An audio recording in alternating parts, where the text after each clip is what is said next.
로마서 1장 8절부터 좀 읽어보겠습니다.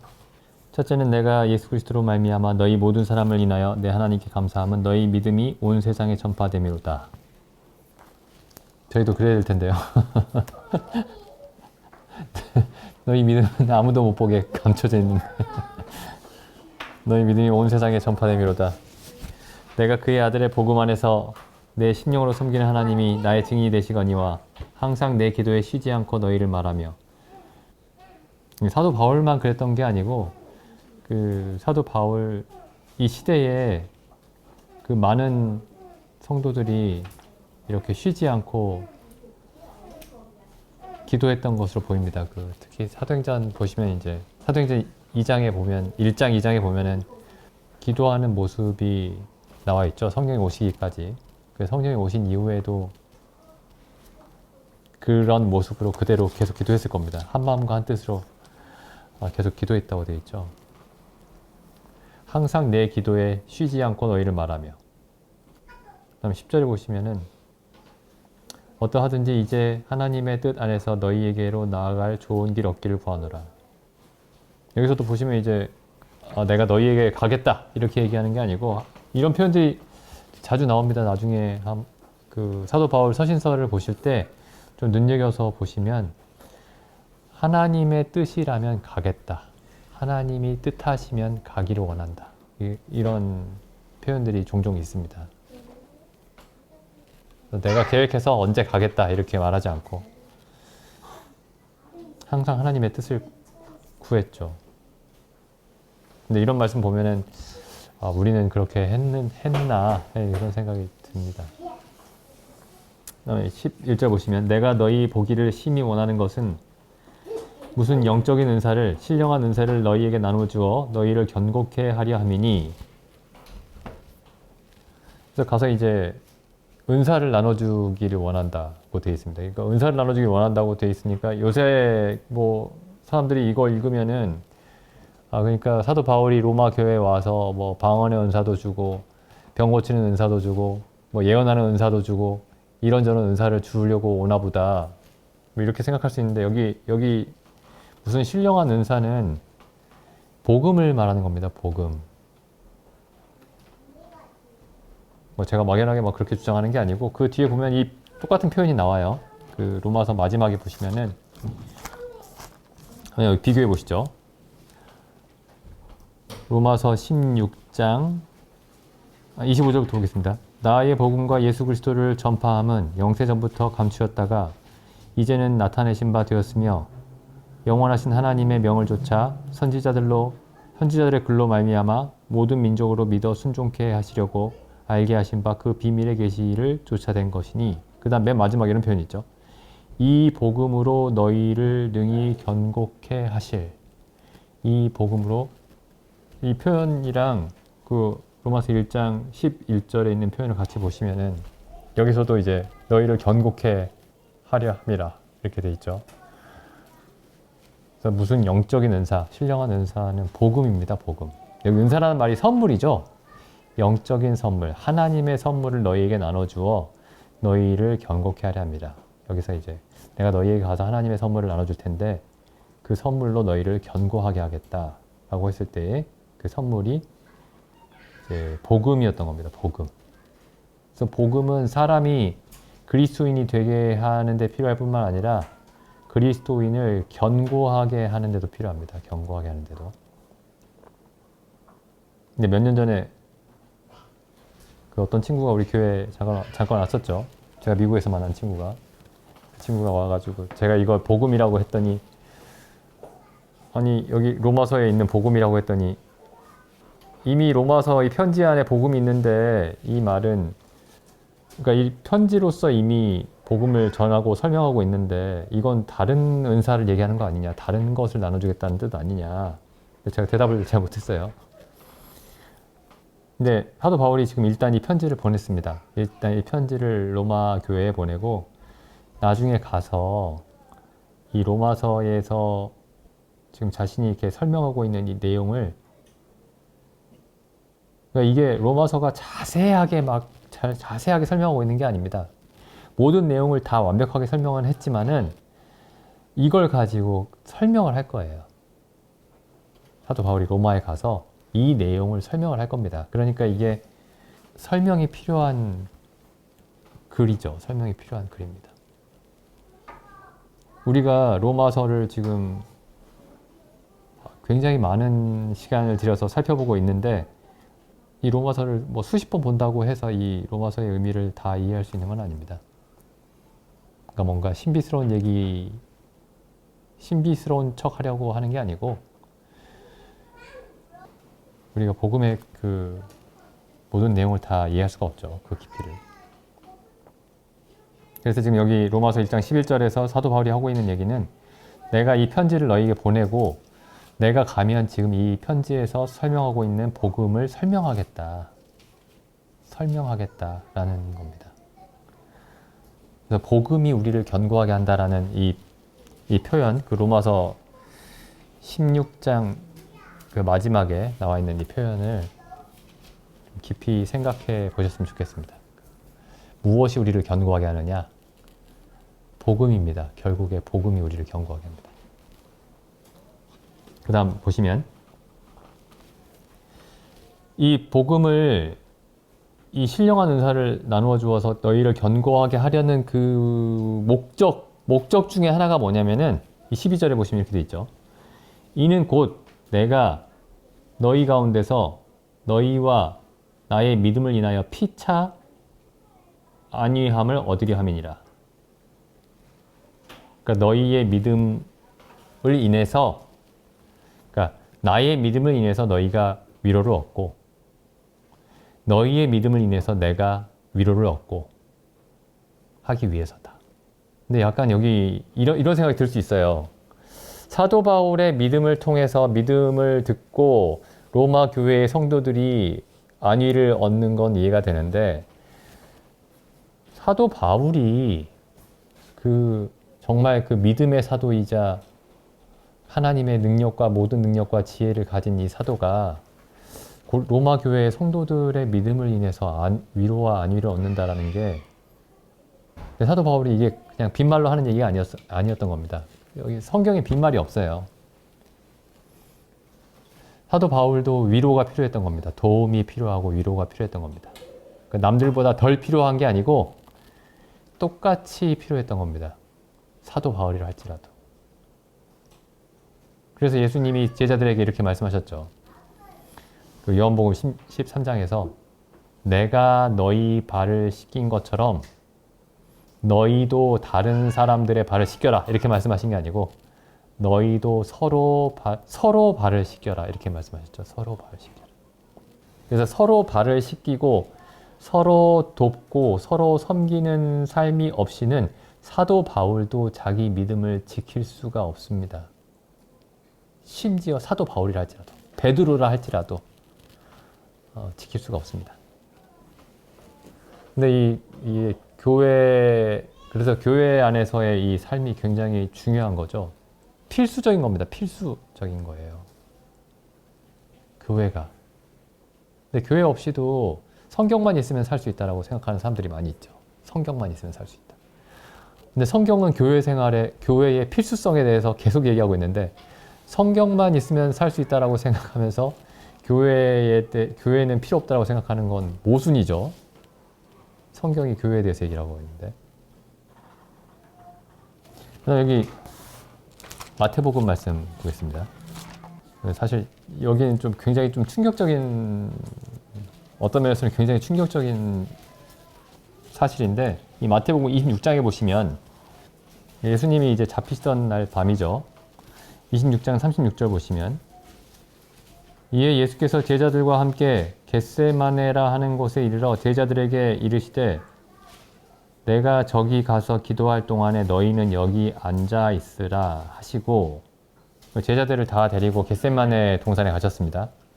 그리고 기도하시는 동안에 너희는 여기 있어라 이렇게 말씀하시고 그 다음 보시죠. 37절에 베드로와 세베대의 두 아들, 그러니까 요한과 야고보죠. 베드로와 요한과 야고보를 데리고 또 이 중에서 이 세 사람을 데리고 가셨습니다. 그리고 세 사람에게 이렇게 말씀하셨어요.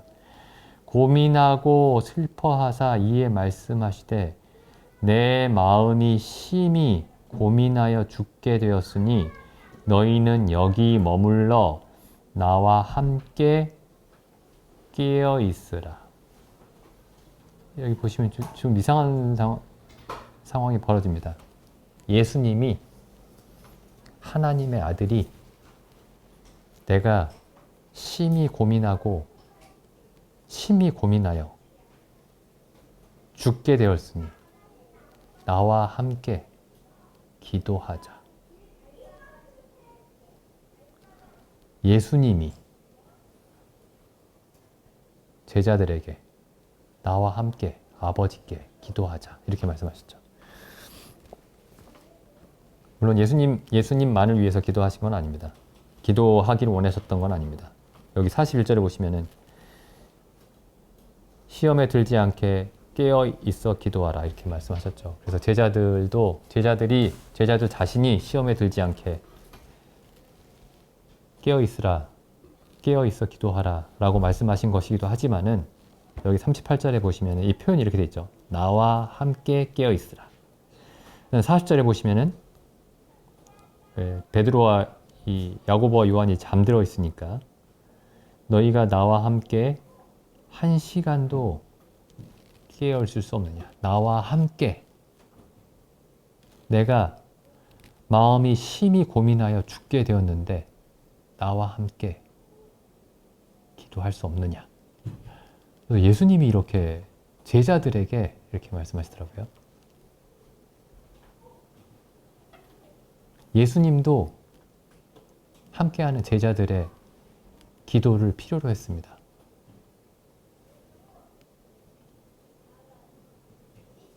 굉장히 의외의 어떤 장면이죠. 로마서의 마지막에도 보시면 사도 바울도 이렇게 얘기를 합니다. 사도 바울이 로마서 15장에 보시면 15장 30절 로마서 15장 30절 형제들아 내가 우리 주 예수 그리스도로 말미암고 성령의 사랑으로 말미암아 너희를 권하노니 너희 기도에 나와 힘을 같이 하여 나를 위하여 하나님께 빌어 나와 힘을 같이 하여 나를 위해서 하나님께 기도해달라 이렇게 얘기를 하죠. 사도 바울이 그래서 그냥 뭐 예의상 자기가 어떤 겸손을 표하려고 로마 교회 성도들에게 나를 위해서도 기도해 주십시오 이렇게 한 게 아니고 기도가 절실하게 필요했습니다. 그래서 이 표현이 이렇게 돼 있죠. 힘을 같이 하여. 힘쓰다라는 표현이죠. 힘쓰다. 힘써서 애써서 기도해달라 이렇게 얘기를 하고 있습니다. 그러니까 어떤 사람도 어떤 그리스도인도 홀로 설 수 있는 사람이 없습니다. 사도 바울을 할지라도. 그리고 아까도 살펴봤지만은 우리 주님도 제자들에게 함께 기도해달라고 말씀하셨습니다. 그래서 함께 한다는 게 얼마나 중요한지 알 수 있죠. 근데 너무나 신령한 사람들은 함께 할 필요가 없어요. 아무도 필요 없습니다. 하나님과 나로 족합니다. 그 신령한 게 이상하게 신령한 거죠. 사도 바울을 뛰어넘었습니다. 주님도 뛰어넘었죠.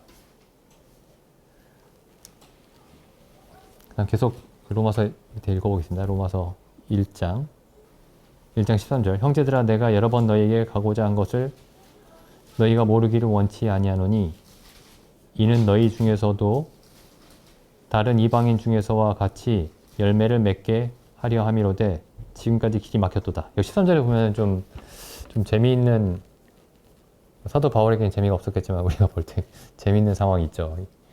사도 바울이 여러 차례 시도를 했습니다. 이 로마 교회에 가려고. 하나님의 그 예수 그리스도의 사도가 그 위대한 사도가 여러 차례 시도했는데 여러 차례 이게 잘 안 된 거예요. 잘 안 됐습니다. 사도 바울이 무슨 일을 진행했으면은 다 일사천리로 다 잘 진행됐을 것 같은데, 이상하게도 내가 여러 번 너희에게 가고자 했지만 지금까지도 가지 못하고 길이 막혀 있다. 이렇게 얘기를 합니다. 이제 하나님이 막으시는 이유가 있었겠죠. 14절 보겠습니다.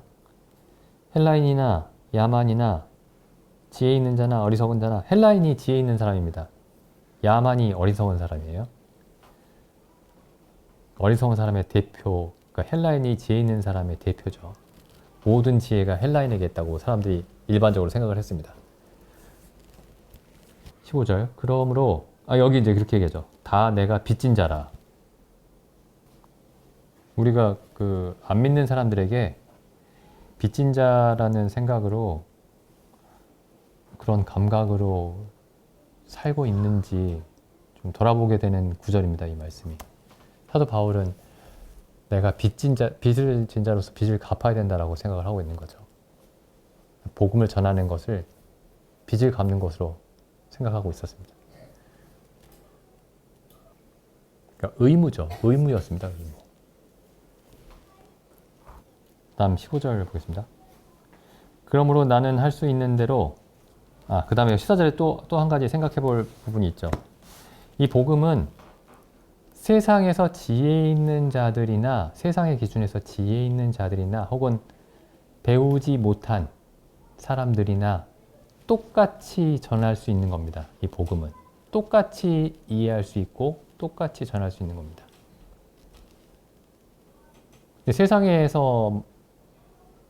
세상에 있는 어떤 지식이나 어떤 이론들은 이게 받아들일 수 있는 사람들이 다르죠. 근데 이 복음은 지혜 있는 자나 어리석은 자에게 똑같이 전해집니다. 왜냐하면 이 복음이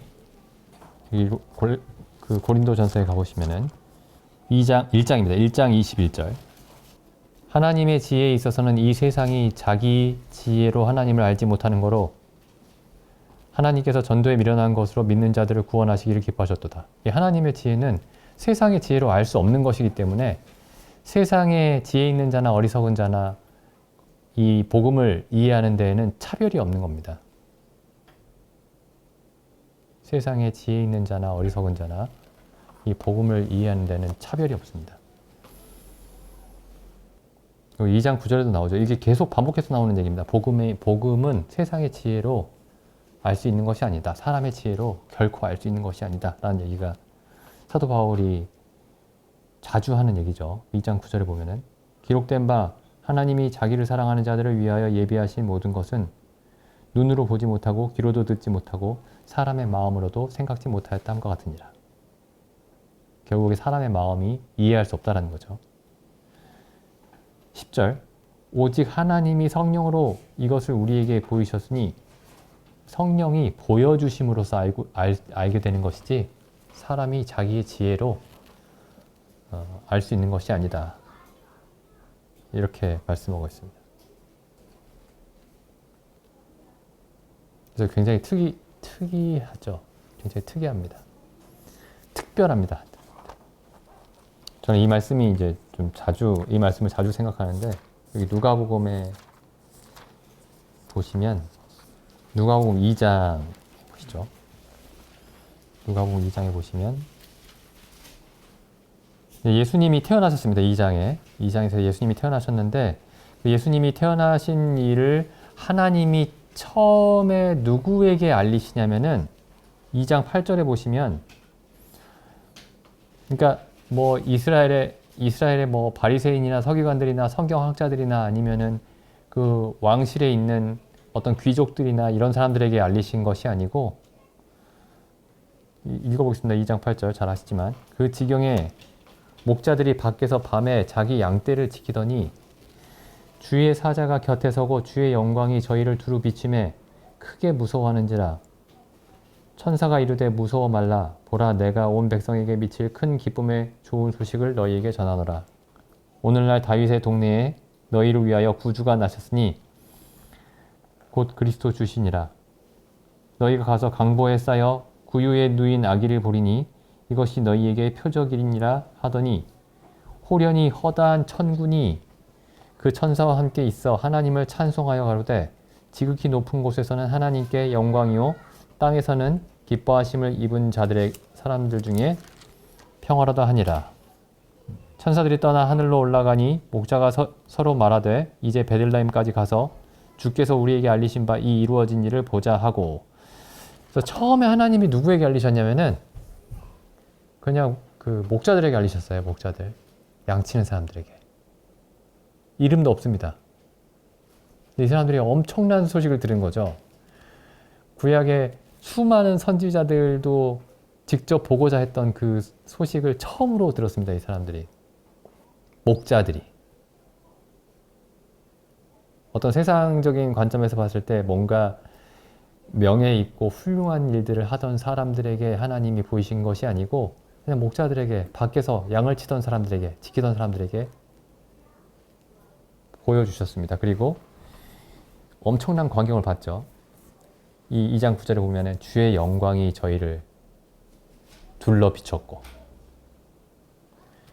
그 다음에 13절에 보시면은 허다한 천군이, 그러니까 헤아릴 수 없는 숫자의 천사들이 하나님을 찬송하는 것을 봤습니다.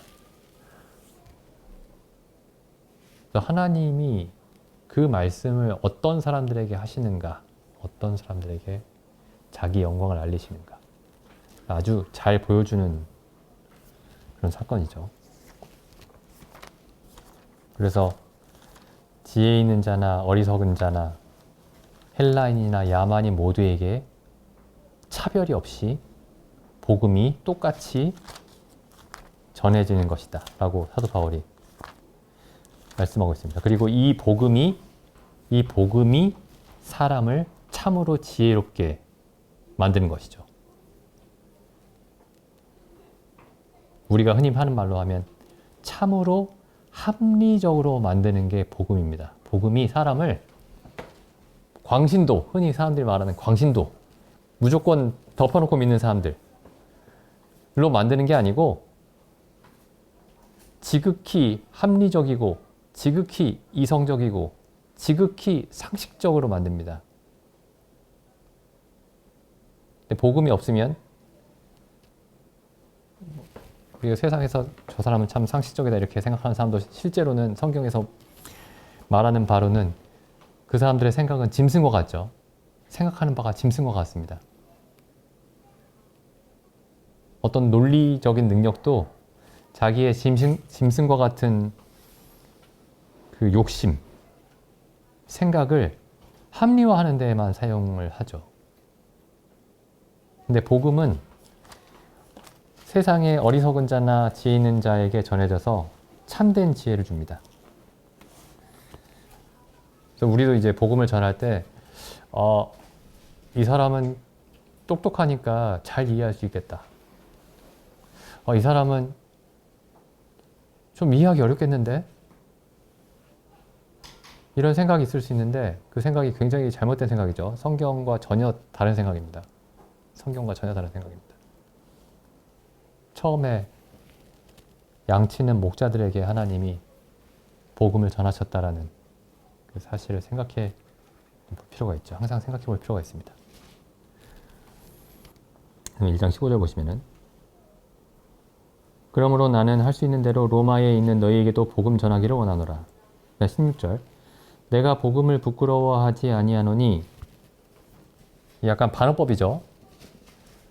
내가 복음을 영광스러워한다라는 표현을 이렇게 하고 있습니다. 나는 복음을 자랑스러워하고 영광스럽게 여긴다 라는 표현을 부끄러워하지 아니한다 라는 소극적인 표현으로 쓰고 있는 거죠. 나는 복음을 부끄러워하지 아니하노니, 이 복음은 모든 믿는 자에게 구원을 주시는 하나님의 능력임이라. 그래서 복음은 어떤 이론이 아니고 능력입니다. 어떤 사상 체계가 아니고 어떤 관념 속에서만 있는 게 아니고 능력입니다. 그래서 현실을 만들어내요. 이 복음은 하나님의 능력이어서 겉으로 드러나는 현실을 만들어냅니다. 겉으로 드러나는 삶을 바꿔갑니다. 그게 능력이라는 말에 그 함축된 내용이죠. 그리고 여기 그 뒤에 이제 로마서 이후에 이후에 이어지는 장에서 구원이 무엇인지를 이제 설명을 하죠. 구원이 무엇인지. 이 복음은 모든 믿는 자에게 구원을 주시는 하나님의 능력이 됨이라. 첫째는 유대인에게요 또한 헬라인에게로다. 이런 표현을 한 이유가 뭐냐면은 첫째는 유대인에게요 또한 헬라인에게로다 라는 표현을 한 이유가 뭐냐면은 이 로마에도 유대인들이 많이 살고 있었습니다. 그래서 복음이 그리스도가 유대인의 왕이죠. 이스라엘의 왕이십니다. 그러니까 이 구원도 유대인에게만 주어진다라고 생각하는 사람들이 있었어요. 그래서 이제 사도행전에 보시면은 사도 바울이 그 베드로가 처음으로 그 고넬료라는 로마의 백부장에게 복음을 전했을 때 예루살렘 교회에서 많은 그 논쟁이 있었죠. 어떻게 이방인에게 그렇게 예수 그리스도를 전했느냐 라고 다툼이 있었습니다. 이런 편견이 이 신약 성경 전체에 계속 그 편견에 대한 언급이 있습니다. 사도 바울은 이 유대인들 출신 그리스도인들이 가지고 있었던 이 편견과 계속 싸워야만 했습니다. 복음은, 구원은 유대인을 위한 것일 뿐만 아니라 더더욱 이방인을 위한 것이기도 하다. 이제 복음은 이방인에게까지 전해지는 것이 하나님의 계획이다. 이렇게 말씀하고 있는 거죠. 17절 보겠습니다. 17절.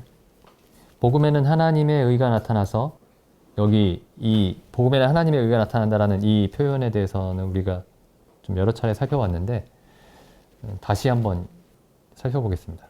아무리 강조해도 지나치지 않은 부분인 것 같아요. 특히 요즘 같은 경우에 복음에는 하나님의 의가 나타난다. 그러니까 하나님의 의라는 말에서는 하나님의 어떤 면이죠? 하나님의 속성입니다. 하나님의 의가. 하나님은 의로운 분이다. 그러니까 이렇게 표현할 수도 있어요. 복음에는 하나님이 나타납니다. 복음에는 하나님이 나타납니다. 복음에는 하나님을 믿는 사람들이 나타나는 게 아니고 복음에는 하나님이 나타납니다. 그래서 우리가 복음을 얘기한다면 복음에서는 하나님이 어떤 분이신지에 대해서 얘기하는 것이지, 하나님을 믿는 우리가 뭐 어떤 체험을 했는지, 어떤 평안을 누리고 있는지, 어떤 즐거움을 누리고 있는지, 그런 것들이 복음에, 사람들이 흔히 말하는 복음에는 그런 내용들이 주를 이루죠. 내가 믿었더니 이런 일이 벌어졌다. 내가 이런 체험을 했다. 내가 하나님을 위해서 이렇게 살고 있다. 근데 거기 이제 그런 식으로 말하면 복음에는 하나님이 나타나는 게 아니고 자기가 나타납니다. 자기가. 복음을 전한다고 하면서 자기 얘기만 하는 사람들이 있죠. 복음에는 하나님의 의가 나타납니다. 여기 고린도전서에 보시면은, 고린도 후서에도 있죠. 여기 보면은 사도 바울이 이렇게 얘기를 합니다. 고린도 후서에 4장 5절입니다. 4장 5절. 우리가 우리를 전파하는 것이 아니라 오직 그리스도 예수의 주 되신 것과 또 예수를 위하여 우리가 너희의 종된 것을 전파함이라. 즉 원래 그냥 이렇게만 쓸 수도 있었어요. 우리는 오직 그리스도 예수의 주 되신 것과 또 예수를 위하여 우리가 너희의 종된 것을 전파함이라. 그냥 이렇게만 쓸 수도 있었는데 사도 바울이 거기다가 한마디를 더 했습니다. 우리를 전파하는 것이 아니라. 왜 그랬을까요? 여기다가. 자기를 전파하는 사람들이 있었던 겁니다. 그것도 많았던 거예요. 예수님의 복음을 전한다고 하면서 실제로는 다 자기를 전하는 사람들이 많았던 겁니다. 복음을 전하러 왔습니다. 성경을 가르치고 복음을 전한다고 하면서 자세히 들어보면 다 자기 얘기인 경우가 많은 거죠. 마찬가지로 우리가 복음에 대해서 이해한다라고 했을 때 그 관심의 그 중심에 나에 대한 생각이 많은 경우가 있는데, 우리가 복음을 믿는다고 하면은 그 복음이 전하고 있는 하나님을 믿는 겁니다. 그리스도를 믿는 겁니다. 그래서 복음에는 하나님의 의가 나타난다. 굉장히 중요한 표현입니다. 로마서 1장 17절에 복음에는 하나님이 나타난다. 사람들이 나타나는 게 아니고 하나님이 나타납니다. 그 사람들은 사라지는 거죠. 이게 무슨 의미가, 이게 좀 비유를 들면은, 성경에서 비유를 찾으면 이제 여기 이 사건이 이 말씀의 의미를 좀 설명해 주는 것 같은데, 이 열왕기상 10장에 보시면은 그 스바 여왕이 솔로몬을 찾아오죠. 스바 여왕이 솔로몬을 찾아옵니다. 좀 읽어보겠습니다. 여기 자기를 잃어버린다는 게 무슨 뜻이냐. 복음에서는 하나님의 영광만이 나타나고 자기는 잊혀지게 된다는 말이 무슨 의미냐. 보시죠. 열왕기상 10장에 보시면 스바 여왕이 여호와의 이름으로 말미암은 솔로몬의 명예를 듣고 와서, 그러니까 솔로몬의 명예를 들었어요. 그러니까 굉장한 사람이다. 이 사람이 엄청나게 부유한 왕이고, 이제 알지 못하는 것이 없고, 이런 이제 엄청난 소문을 들은 겁니다. 그래서 명예를 듣고 와서 어려운 문제로, 야, 이건 대답 못할 거야 하면서 어려운 문제를 들고 와서 이 솔로몬 왕을 시험하려고 왔습니다. 저를 시험코자 하여 예루살렘에 이르니 수행원이죠. 수행원이 심이 많고, 그러니까 자기의 세를 과시하러 온 겁니다. 그러니까 이 스바 여왕도 엄청난 사람이었던 거예요. 이 부와 명예가, 영광이 어마어마한 사람이었던 겁니다. 수행원이 심이 많다. 수행원이 심이 많고 향품과 심이 많은 금과 보석을 약대에 실었더라. 그러니까 이제 자기가 선물을 솔로몬 왕에게 후하게 주려고 온 거예요. 부유하다는 소문은 들었는데 나만큼 되겠냐 하고 온 겁니다. 저가 솔로몬에게 나와 자기 마음에 있는 그 생각들을 다 질문을 한 겁니다. 그랬더니 3절에 보시면 솔로몬이 그 묻는 말을 다 물어보는 걸 다 대답했습니다. 물어보는 걸 다 대답하고 왕이 감추어져서 음미했다는 말이 이제 감추어졌다는 얘기죠. 대답지 못한 것이 없었다. 대답하지 못하는 질문이 없었다. 이런 사람 보신 적 있으세요? 대답하지 못하는 질문이 없다? 저 사람은 많이 안다 라고 할 수도 있겠지만 모르는 게 없구나, 저 사람이. 그런 사람 본 적 없으시죠? 그 다음 보시죠. 이 스바이 여왕도 굉장한 어떤 부유한 사람이고 권세가 대단한 사람인데 4절 보시죠. 스바이 여왕이 솔로몬의 모든 지혜와 그 건축한 궁과 그 상의 음식들과 그 솔로몬의 신하들의 좌석과 그 신하들이 서서 시종 들고 있는 것과 그들의 공복과 술 관원들과 마지막으로 여호와의 성전에 올라가는 층계를 보고 어떻게 했죠? 이 정도면 진짜 훌륭하네. 나보다 훌륭합니다. 이렇게 얘기한 게 아니고 정신이 나갔습니다. 나보다 훨씬 낫네. 그렇게 얘기한 게 아니고 정신이 나갔습니다. 정신이 현황하여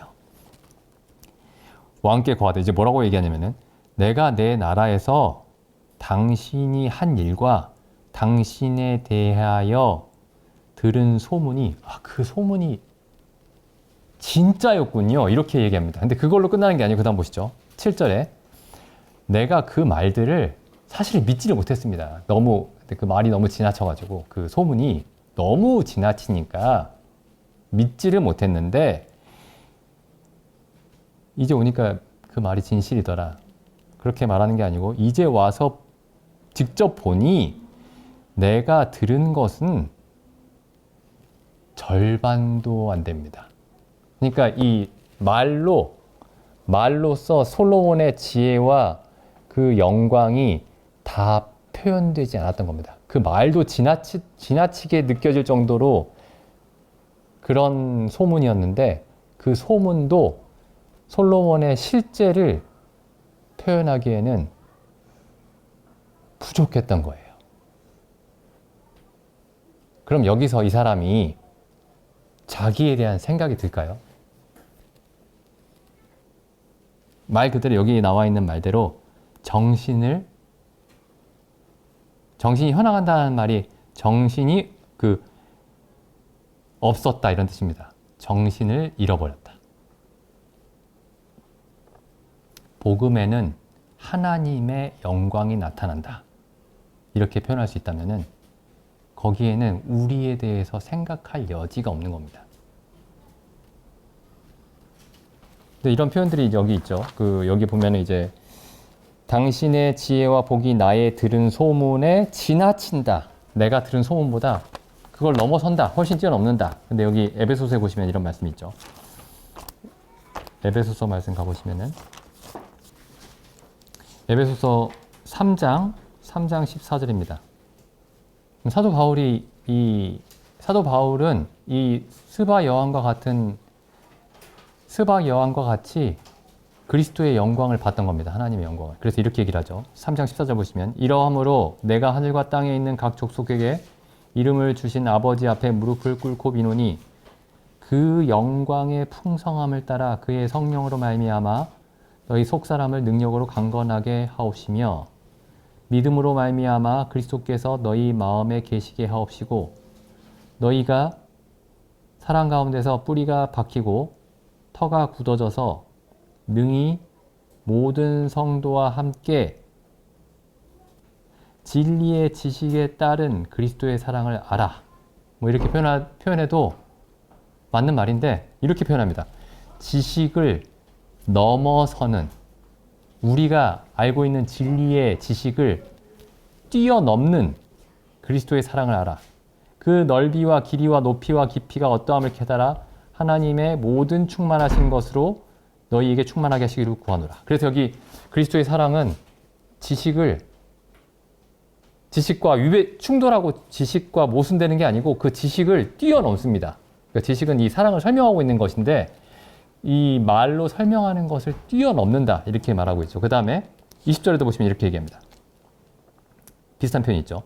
우리 가운데 역사하시는 능력대로 우리가 온갖 구하는 것이나 생각하는 것을 더 넘치도록 우리의 생각을 훨씬 넘어서도록 능히 하실 이에게. 그래서 복음에는 하나님의 의가 나타난다. 복음에는 하나님이 나타난다. 복음에는 하나님의 영광이 나타난다라고 했을 때 거기에는 내가 이 복음을 깨닫다니 참 내가 대단하구나 이렇게 얘기할 수 있는 그런 상황이 아닌 겁니다. 사람에 대해서 아무런 얘기를 할 가치가 없어지는 거죠. 내가 죄인인데 내가 이런 죄를 안 지을 수 있었는데 그 죄 때문에 괴로워할 가치도 없어지는 겁니다. 반면에 내가 꽤 의롭게 살았다라는 생각도 안 드는 거죠. 그냥 하나님의 영광을 보고 사람이 없어지는 겁니다. 우리가 복음을 생각할 때, 복음을 깊이 생각할 때, 자세히 살펴볼 때마다 그런 생각이 드는지. 사도 바울은 에베소 교회가 그렇게 항상 되기를 위해서 기도를 했습니다. 그리고 여기 마지막으로 아까 에베소서 말씀 거기 한 말씀만 더 보고 마치겠습니다. 에베소서 보시면 3장 16절 보시죠. 그 영광의 풍성을 따라 그의 성령으로 말미암아 너희 속사람을 능력으로 강건하게 하옵시며. 그래서 우리 속사람이 하나님의 능력으로 강하게 되기를 기도했습니다. 우리 속사람이 하나님의 능력으로 강인하게 되기를. 그냥 단순히 강인하게 되는 게 아니고 하나님의 능력으로 강인하게 되기를, 강건하게 되기를. 나중에 이제 성도님들 관심 있으시면 여기 이 책을 한번 읽어보시면 좋을 것 같은데 여기 마틴 로이드 존스라는 사람의 그 책이 있어요. 그분이 이렇게 여기 해석하는 거를 제가 얼마 전에 들었는데, 왜 하나님의 능력으로 속사람이 강건하게 되어야 되느냐. 물론 이제 그분의 그 해석이 유일하게 맞는 해석이라고는 할 수는 없겠지만은 굉장히 일리 있는 해석이었습니다. 왜 하나님이 우리 속사람을 강건하게 해주셔야 되느냐. 18절에 지식에 넘치는 그리스도의 사랑을 보게 되면 우리 속사람이 강건하지 않고서는 감당할 수가 없기 때문에.